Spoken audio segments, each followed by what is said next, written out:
the Filipinos and OFWs around the world. Streaming live on www.facebook.com/DZRJ810am or on YouTube, channel RJAM News. If you like listening to this station, DZRJ 810 AM, there's no excuse not to listen anywhere and wherever you want. Listen on your phone or computer anytime, anywhere in the world. Just download the app for free. How do you download? If you have an Android phone or tablet, go to Google Play Store. If you have an iPhone or iPad, go to Apple App Store. It's that simple. You have 3 choices. Just type in TuneIn Radio. Once the app is downloaded, search for DZRJ 810 AM. For Radio Garden app, once it's downloaded, search for DZRJ 810 AM. And for Streama app, that's STREEMA. And once it's downloaded, search for DZRJ 810 AM. And now you can enjoy DZRJ 810 AM anytime and anywhere. Hey, it's free. To all Teleradio Bandido viewers and listeners, you can now watch Teleradio Bandido on our new YouTube channel, RJAM News. Hit the subscribe button and like the video. Don't forget to click the bell icon so you get notified when a new video gets uploaded. Don't miss out on our dynamite lineup.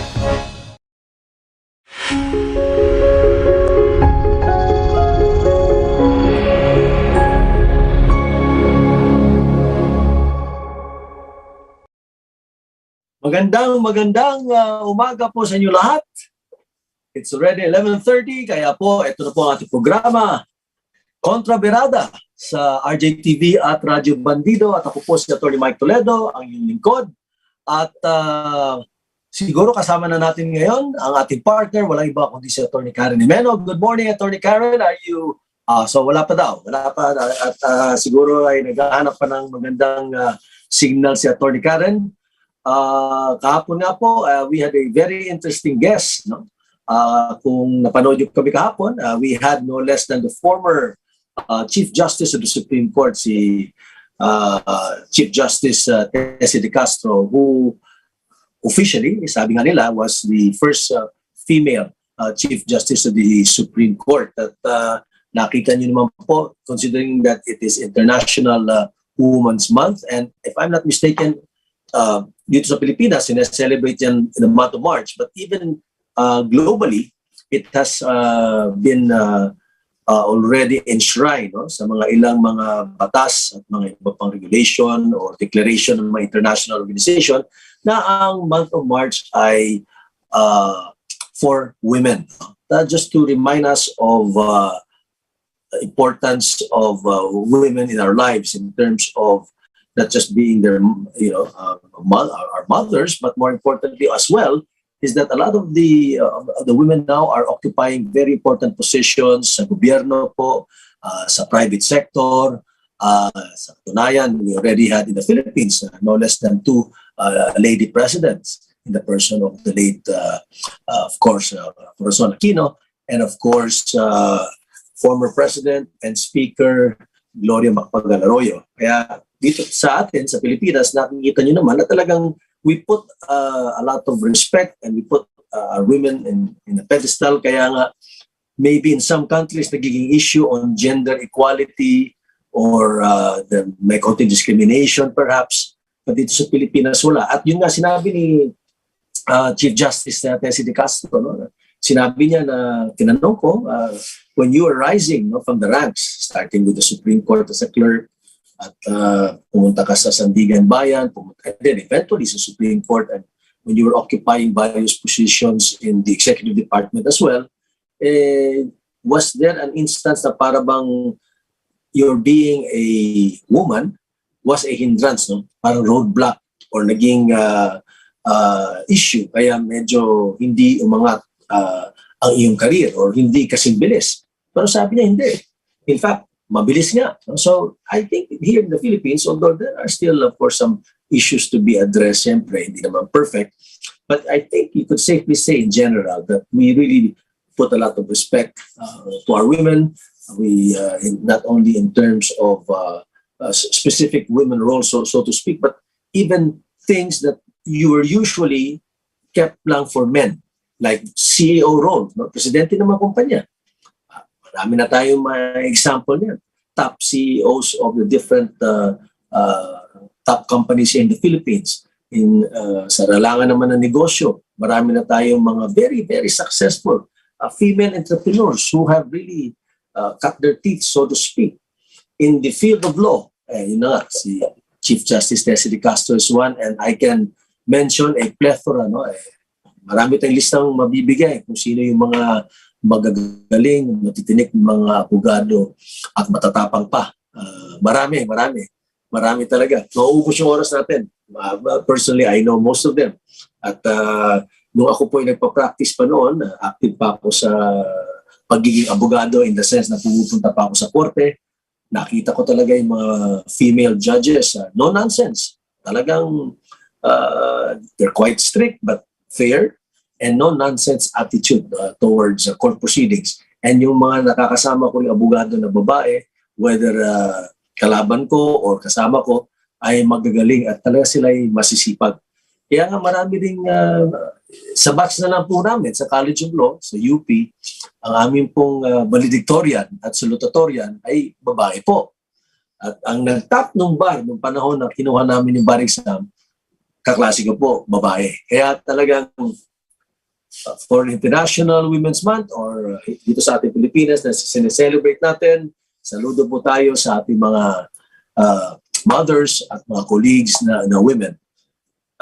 Sana makasama natin ulit kasi kahapon bago nagtapos ng ating interview, biglang nakapasok si Secretary Sang Panelo at binigyan tayo ng mga latest developments with respect to what's going on, no?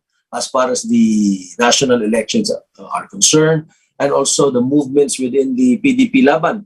At nakita naman natin, sabi nga ni Secretary Panelo at nabasa na rin natin siguro sa dyaryo, sa payagan. And I also got a copy of the statement by the PDP Laban Kusiwing that they have already endorsed Senator BBM as their president. Because according to the party, Senator BBM, to paraphrase what was said, in essence, is in line, no, with the mission, vision of President Duterte, or it's germane, no, or makatugma sa gustong gawin ni President Duterte o nagawa niya habang siya presidente at siguro gustong ipagpatuloy. In other words, siya sa pananaw ng PDP Laban, si BBM lang po sa mga tumatakbo bilang Pangulo sa ating Republika ang pwede magpatuloy ng legacy na inumpisahan ni Pangulong Duterte. Kaya they have decided to endorse. Now, I think if I'm not mistaken, kasi wala ako ng sandali noon, ang sinasabi naman ni Secretary Sal, while yes, indeed, the party has endorsed, I think they're still waiting for also the endorsement of President Duterte himself. But I guess President Duterte being part of PDP Laban as chair, and then also he ran under PDP Laban when he won the presidency. I think it is safe to say that you can conclude that at the end of the day, even if there's no perhaps a outright endorsement, perhaps, no, and perhaps that's really baka nagawa na yun or forthcoming, pero you can conclude na talagang yun na rin po ang susuportahan. But we'll see kasi marami mga haka-haka, marami mga permutations. Mayroong sinasabi ngayon, yun nga daw, may grupo na mga politicians and some businessmen and both national and local politicians who are looking at the possibility of a Lenny Sara tandem, di ba? So again, two women. So talaga dito sa Pilipinas tayo, mataas ang respeto natin sa kapapaihan. And then tinitingnan din nila yung possibility of an Isko Sara. And then there's also potential talk that perhaps those who are running below, of course, BBM, if we look at the latest surveys, if they can coalesce. Pero sinasabi nga ni Senator Ping Lacson, as far as he is concerned, hindi. Tuloy-tuloy ang takbo niya. He has no intention of giving up or coalescing. So kanya tuloy-tuloy ang kampanya. And I think the same with Senator Manny Pacquiao. No? He has been very consistent with that. So tingnan po natin, abangan po natin kasi lumalapit na din po tayo. Less than 50 days na lang bago mag-May 9, if I'm not mistaken. At by that time, we will have a new president, a new leadership. And we all hope that whoever wins definitely will be able to address the pressing problems that this country is facing, brought about by the pandemic, brought about by natural calamities, brought about by, of late, no? Ito nangyari po sa Ukraine, sa Russia, na alam mo naman po natin na although that's far away, it still has its tremendous effects on the world economy and specifically the Philippine economy. And we have seen that clearly in, for example, in the rise of the prices of certain products, especially gas and oil and energy. So we have to prepare for that. And pangalawa, dahil nga sa pandemya, walang magawa ang gobyerno but really to borrow money because you need that much funds to address, to be able to address, to be able to fund the several projects of government aimed at fighting this pandemic, aimed at preparing the country post-pandemic.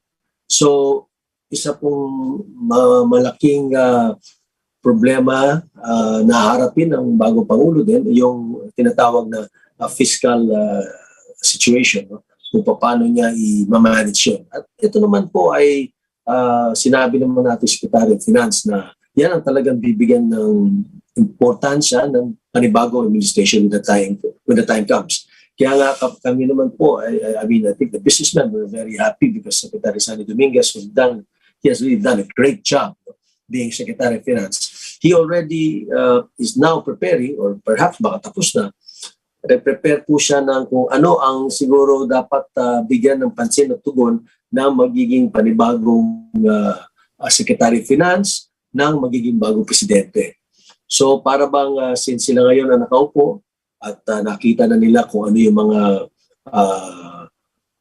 magiging mga problema or mga issues na dapat harapin at bigyan ng pansin kagad ng bagong administration, they already prepared some sort of a paper, no, na parang outlining what should be the priorities that the next administration should give as we continue to recover from the devastation and the ravages caused by this pandemic. No? The good news is that sinasabi ng OCTA, sinasabi ng DOH, at sinasabi rin ng mga local government officials, pati na rin po ang IATF, talagang nandun na tayo sa very low, no, risk classification. And that is, from what I gather, nationwide po yun. So, very low risk classification na po ang buong Pilipinas. That is a very, very encouraging, good sign. Sinasabi na nga ni Secretary Concepcion, our hardworking secretary also for entrepreneurship, who at the very start talaga, pinaglaban niya talaga yung pag-open up of the economy. No? And he has been criticized, but at the end of the day, he was proven right. No? Na talagang babalansin mo, hindi mo na pwede magsira ka talaga. Kung hindi, kawawa naman. Kawawa naman lahat, babagsak ang ekonomiya. At ang tatamaan talaga niyan ay those that are earning, at especially earning daily minimum wage, even lower than that. So he's now saying that maybe yung tinatawag na back to on-site work na. Pwede nang talagang mag-face-to-face 100%. No? Pero depende na rin po yan sa mga kumpanya. If they want, maybe may natutunan sila dito sa pandemya ito and they realize that perhaps there are certain type of work na pwede naman pong hybrid. So you don't really have to be in the office 5 times a week, if that is the requirement as far as your office is concerned. Baka naman pwedeng twice a week or 3 times a week, and the other days you can work from home. That saves on energy as far as the office is concerned, perhaps. That also saves on costs for the transportation costs, for example, for the employee. And also, ito also allows the employees some quality time to spend with their family, especially kung kakainin lang yung oras po nila sa kapag-biyahe-biyahe dahil sa traffic. No? So, pinag-aaralan na rin yan. There are some companies that are willing to adopt a hybrid system for certain certain functions kasi meron talaga mga functions or positions sa isang kumpanya, sa isang pabrika na hindi talaga pwedeng gawing work from home. You have to be present. So, yan na, pinag-aaralan nila, and these are the new things that are being discovered during the pandemic. So, yan ang maganda dyan. No? Medyo, I think, God willing, no? Tuloy-tuloy na talaga tayo at by Christmas time, talagang really very good Christmas. I know, malayo-layo pa Christmas, but just to feel positive about it. Hopefully by Christmas talaga, totally back to normal. Yung latest natin nga dun sa nangyari dito sa latest endorsement, at nakita niyo naman na ang reaction naman ng mga tao ay from what I gather, positive. No? Of course, there are those who are, those who do not belong, I think, to the Pusi wing, the Pimentel wing. Obviously, they were not exactly in agreement. Because if you recall, si Senator Pimentel was one of those who was incarcerated during martial law, and also one of those who were members of the opposition at the time. They ran several times against the administration party at that time. Kaya sabi nga nila parang this is really something that the PDP laban decided to endorse. But then again, this is the Pusi wing, and then again, that is the decision of the party. And at the end of the day, ganyan po ang politika. Kaya gusto rin natin makita ang resulta ng darating na survey kasi maraming naririnig tayo, no? Marami na nag-attend ng rally ni Lenny, marami din tayo narinig na nag-attend ng rally ni BBM, at the latest rally nga na pinakita, na I'm sure na nakita niyo naman, I think the photos came out sa papers, pati na rin sa Facebook, yung nangyari sa Emerald, no? They're saying now that the last survey did not reflect this. Yun ang sinasabi nila. I guess the only answer to that is tingnan natin. No? Let's find out to the next survey. Kung was there an improvement? Was there an effect na hindi tinatanggap ni Senator BBM yung mag-attend ng mga COMELEC debates? Meron ba itong epekto sa kanya? Did it bring his ratings down, no? in terms of his ranking in the survey, or it had no effect at all? Dahil while he did not attend COMELEC debates, he allowed himself to attend. He attended several one-on-one interviews, pati na rin po yung Go Negosyo trabaho talks yata ang tawag doon, no? Basta ang focus din nila sa economy.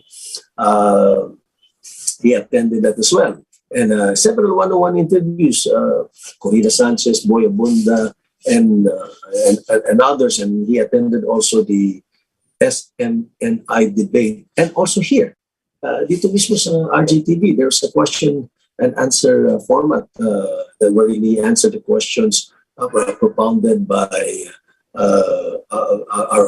the host, no less than Bea. Bea Jacinto was there, and of course, former Undersecretary Ricky Alegre. And that was a very good interview, well done. And same thing, meron din with our senatorial candidates. Sec Manelo was interviewed. My good friend, Secretary Gibo Tudoro was also interviewed. So, ang ano dyan, tignan natin. Baka every 2 weeks yata lalabas itong survey. Pero this is my fearless forecast. Kung sa next survey po, kung ganyan pa rin po ang lamang at ganun pa rin kalawak, medyo mahirap-hirap po talaga yan. Yan lang ang fearless forecast ko. If the next survey will show such a result. Ngunit, kolotilya lang, no, na at the end of the day, they say, politics, 1 week in politics is still an eternity. So anything can still happen. Anyway, we'll take a short break. Hopefully, baka makasama natin si Sexar to give more meat to the discussions last night. Maybe baka may mga bagong developments with respect to the endorsement of PDP Laban. Baka we can hear something more specific from Sexar on whether the president has already actually given his full endorsement to Senator BBM or kung wala pa, forthcoming pa ba yan or kung darating ba. So hopefully he can join us later on. In the meantime, huwag po kayong malis. We'll take a short break and we'll be right back. So stay with us. Join Arnel Doria as he explores the world of travel, transportation, road safety, and the environment. Tune in to Good Trip every Saturday at 1 to 2 p.m. on Teleradio Bandido, Channel 224 Sky Cable, TV Plus boxes, digital free-to-air Channel 29, Facebook.com/DZRJ 810 a.m. and YouTube channel RJAM News. Welcome the newest addition to our lineup of explosive anchors, a veteran broadcaster, a sports news anchor, race car driver, columnist, and reporter, Ira Panginiban and his program Free Spits. Free Spits, a parody of free speech, a right we always abuse. Free Spits, freewheeling discussions, no holds barred. Free Spits, the real sentiments of the Filipino people. Free Spits and Ira Panginiban, 5 p.m. to 6 p.m. Monday, Wednesday, Thursday, and Friday on Teleradio Bandido TV, Channel 224 Sky Cable, TV Plus boxes, GMA Afforda box, and all DTT boxes. Also heard on DZRJ 810 a.m. Also seen on Facebook/DZRJ 810 a.m. and YouTube channel RJAM News. Bangon na! Tanghali na! RJ na!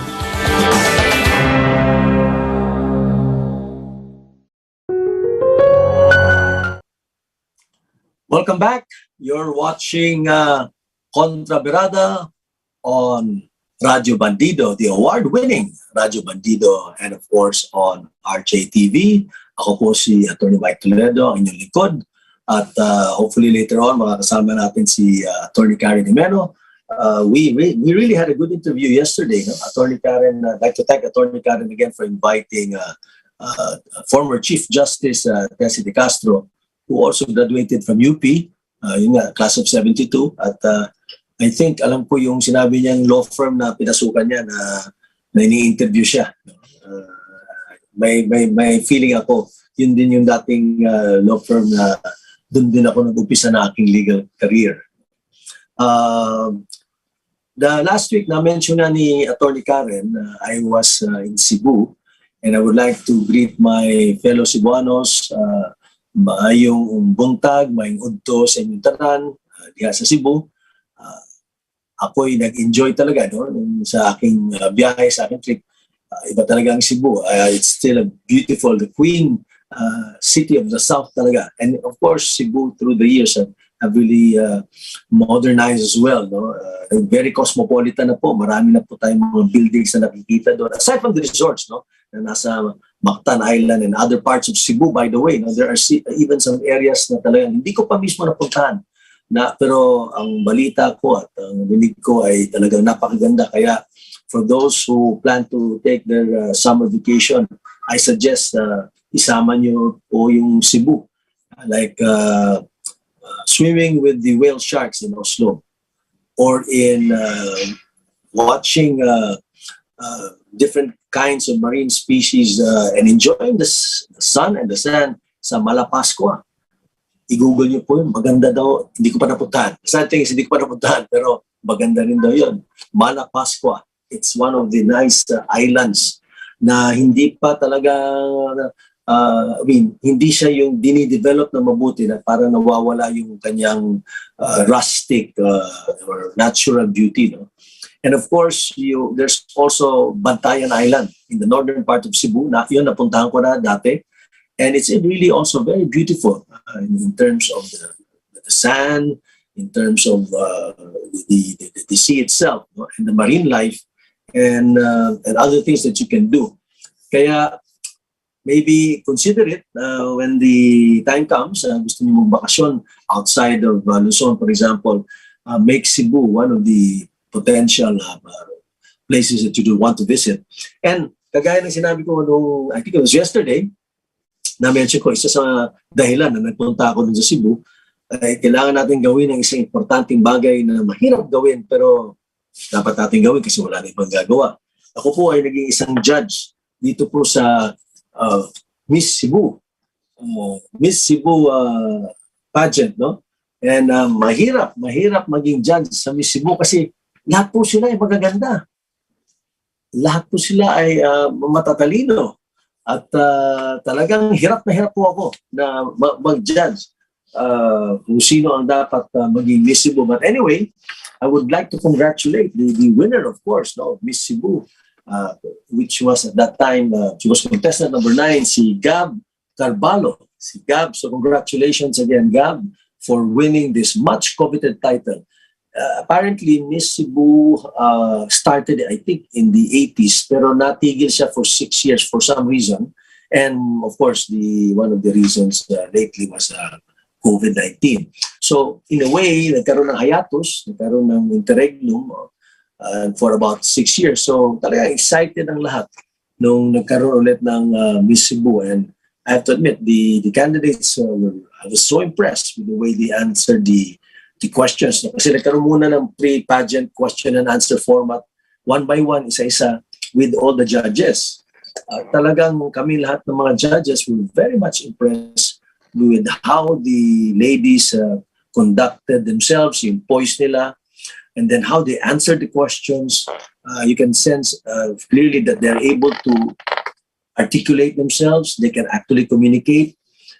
They spoke, of course, good English as well as good Bisaya or Filipino, no? But more often than not, in mga ganitong situation, it's really in English because they're being prepared to, usually this is a stepping stone for international competitions. And we know for a fact that a lot of Cebuanas have won or at least placed highly in several of these international competitions abroad, from Miss Universe, Miss International, Miss World, and Miss Earth.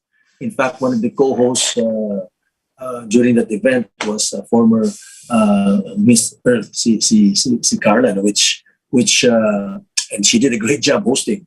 So I would like to congratulate again, no, si Gab. Congratulations for winning Miss Cebu 2022, and of course the organizers. I have to admit, no, of course, no less than Mayor Mike Rama, the mayor of Cebu. And we have also the vice mayor, former basketball player, Don Hontiveros, na nakasama ko silang dalawa doon. And we have the chairperson of the Cebu City Tourism Commission, si Jocelyn Pesquera. No? So, si Attorney Pesquera, and who I think is also a member of the Cebu Council. Congratulations to you, to a very successful hosting. And no less than a good friend of mine, the chairperson himself, no, Mr. Philip Rodriguez, for the Miss Cebu 2022 project. Philip, congratulations. I mean, as you know, Philip is a world-renowned and well-known fashion designer. But aside from that, he is using his talent, his creativity, his artistic talent to make sure that the Miss Cebu is a success. And I think Philip has been doing this for several years now. And admittedly, he was telling me that before, prior to that, they would get talents, or rather talents from Manila to help him organize. But I guess because of the situation, everything was done homegrown.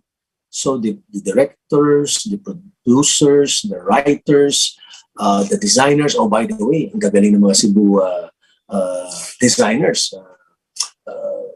Starting with my friend also, Jun Encarnacion. Jun Escario. Sorry, si Jun Escario. Very good designer, like Philip. And you could see, because the candidates were wearing also yung mga creation po ng mga designers, local designers from Cebu. So again, my congratulations to all of you, and also to Beth Orellano, the vice chairperson and program chair. All around yan, si Beth. Lahat ng utos ng mayor ginagawa niya. And si of course, the beautiful Chris Tiffany Johnson, who was Binibining Pilipinas Intercontinental in 2014, and she's also the president of Miss Cebu Charities, another very beautiful and intelligent lady. So congratulations also to you, Chris. And thank you so much for making our stay in Cebu something really worth remembering. So anyway, di na yata makakasama sa atin si Secretary Sal for more information. Baka bukas po. And since it's already 12 o'clock, so I would just like to again thank ang ating mga listeners at viewers dito na sa ating programa. Thank you for joining us this morning. And again, to the Miss Cebu contestants and to the winner and to the organizers, congratulations to all of you. And thank you so much. Salamat po for making our stay in Cebu very memorable. Daghang salamat kaninyong tanan. So, enjoy your lunch, enjoy your day. Magkita-kita po tayo tomorrow. And don't forget, plan your vacation this early. And if you're going to go on a vacation, go to Cebu. So, goodbye.